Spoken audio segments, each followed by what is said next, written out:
হিন্দু ধর্মে গৃহস্থ সংসারে সবথেকে গুরুত্বপূর্ণ দেবী হলেন মা লক্ষ্মী। তিনি যে সংসারে অবস্থান করেন সুখ সম্পদ উপচে পড়ে সেখানে।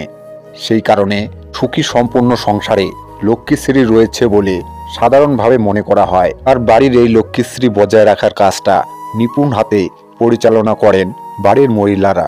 এখনকার দিনে তারা ভিতরে বাইরে সমানভাবে সামলান, তবে কোনো কোনো মহিলারা যেন সাক্ষাৎ লক্ষ্মীর রূপ হন। এরা যে সংসারে থাকেন সেখানে সুখ শান্তির কখনো অভাব হয় না। জ্যোতিষশাস্ত্র অনুসারে বাংলা ক্যালেন্ডারের কোনো কোনো মাসে জাতক মহিলারা অত্যন্ত সৌভাগ্যময়ী হন। এদের ওপর স্বয়ং মা লক্ষ্মীর আশীর্বাদ থাকে, তাই সংসার পরিচালনার কাজ নিখুঁতভাবে করে থাকেন তারা।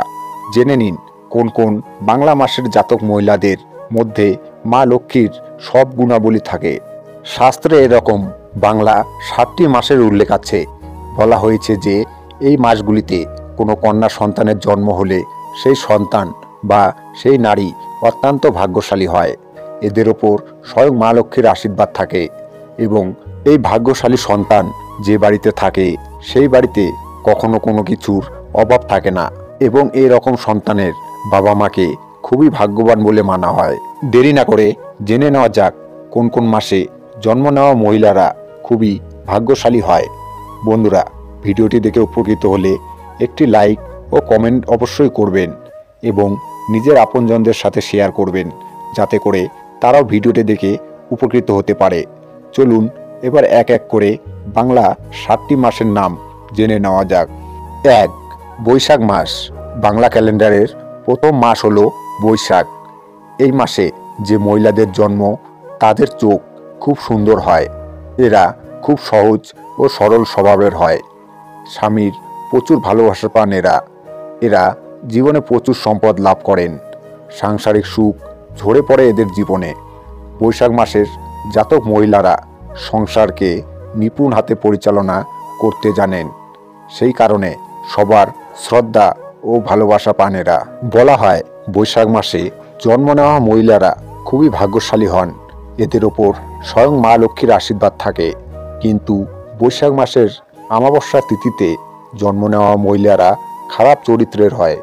2. জ্যৈষ্ঠ মাস। বৈশাখের পরের মাস হলো জ্যৈষ্ঠ। এই মাসে যে মহিলাদের জন্ম হয় তারা অত্যন্ত বুদ্ধিমতী। এরা প্রচুর অর্থ সম্পদ লাভ করেও সুখী সমৃদ্ধ জীবন কাটান। এই মহিলাদের জন্য কোনো সমস্যাই যেন সমস্যা নয়, সব সমস্যার সমাধান থাকে এদের কাছে। এরা উচ্চ শিক্ষিত ও পজিটিভ চিন্তা ভাবনা রাখেন। এদের কথাবার্তার মধ্যে মিষ্টতা থাকে। বলা হয় এই মাসে জন্ম নেওয়া মহিলারা নিজের বুদ্ধির সাহায্যে জীবনে অনেক কিছু অর্জন করে থাকেন। এই ধরনের মহিলা যে সংসারে থাকে সে সংসারে কোনো কিছুর অভাব থাকে না। 3. শ্রাবণ। হিন্দু ধর্মে শ্রাবণ হলো পবিত্র মাস।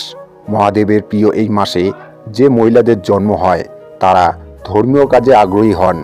এরা দয়ালু, মানসিকভাবে শক্তিশালী ও স্মার্ট।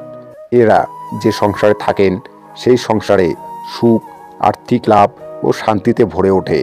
সন্তানের থেকে প্রচুর সুখ লাভ করেন এরা। স্বামীর কাছ থেকেও এরা প্রচুর ভালোবাসা পান। এই মাসে জন্ম নেওয়া মহিলা গুরুজনদের সম্মান করে, বড়দের কথা মতো চলে। এরা কোনো রকম ঝামেলা বা ঝগড়া পছন্দ করে না। এরা সকলের সাথে মিলেমিশে থাকতে পছন্দ করে।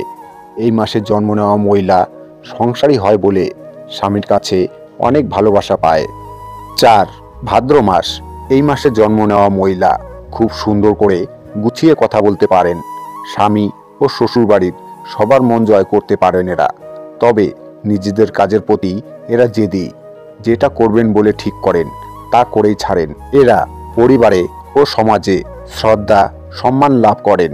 নিপুণ হাতে সংসার পরিচালনা করার ক্ষমতা থাকে ভাদ্র মাসের জাতক মহিলাদের মধ্যে। তবে এরকমও দেখা যায় এই মাসে জন্ম নেওয়া মহিলারা জেদি হওয়ায় যা ইচ্ছা তাই করে, অনেক সময় খারাপ পথে চলে যায়। এদের ধর্মের ওপর বিশ্বাস কম, কিন্তু মানুষের মন জয় করতে সময় লাগে না, আবার বেশি দিন ধরেও রাখতে পারে না জেদের কারণে। জেদ মানুষের ধ্বংসের কারণ। 5. কার্তিক মাস। কার্তিক মাসের জাতক মহিলারা ধনী ও বুদ্ধিমতী হয়। নানা শিল্পকলায় এদের দক্ষতা থাকে। এরা শান্ত ও ভদ্র, তবে স্বামীকে নিজের নিয়ন্ত্রণে এরা পুরোপুরি রাখেন। এরা মিথ্যে কথা বলা পছন্দ করেন না, অর্থ সঞ্চয় করেন ও অতিরিক্ত খরচ করা পছন্দ করেন না। কার্তিক মাসের জাতক মহিলারা এরা সবসময় শুধু উপরে ওঠার চেষ্টা করেন ও নতুন জিনিস শিকার আগ্রহ বেশি। এদের মায়া মমতা কম হয়, কারণ এরা অর্থকে বেশি গুরুত্ব দেয়, তবে ঈশ্বরে বিশ্বাস থাকায় ঈশ্বরের কৃপা লাভ করে থাকেন। 6. পৌষ মাস। নিজেদের কাজের জোরে এরা নিজেদের ভবিষ্যৎ গঠন করতে পারেন। এদের ওপর লক্ষ্মীর পাশাপাশি মা সরস্বতীরও আশীর্বাদ থাকে। সমাজে সবার সঙ্গে এরা মেলামেশা করতে পারেন। এই মহিলারা সুন্দর ও ব্যক্তিত্বময়ী হন। 7. ফাল্গুন মাস। অত্যন্ত দয়ালু হন ফাল্গুন মাসের জাতক মহিলারা। এরা অন্যদের ব্যথা সহ করতে পারেন না, সবাইকে সাহায্য করেন। এরা লেখাপড়ার প্রতি ঝোঁক থাকে ফাল্গুন মাসের জাতক মহিলাদের। এরা নিজেদের জীবনের সাথে অন্যদের জীবনও গড়ে তুলতে পছন্দ করে। এরা জীবনে অনেক উন্নতি করে থাকে বলে এদের জীবনে কোনো দুঃখ কষ্ট থাকে না। তারা খুব দয়ালু স্বভাবের। তাদের মধ্যে সবসময় দানশীলতার অনুভূতি থাকে। সে নিজের পাশাপাশি তার পরিবারের ভালো যত্ন নেয়। যে পরিবারে তাদের বিয়ে হয় সেখানে টাকার সমস্যা থাকে না। এছাড়াও আরও কিছু মহিলা আছে যাদের খুব ভাগ্যবতী বলে মানা হয়। যে মহিলাদের প্রথম সন্তান হিসেবে মেয়ে সন্তান হয় তাদের ভাগ্যবান হিসাবে বিবেচনা করা হয়, কারণ কন্যার জন্ম দিলে তাকে দেবী লক্ষ্মীর রূপ বলে মনে করা হয়। যেসব মহিলার কপাল চওড়া তাকে ভাগ্যবান বলে মনে করা হয়।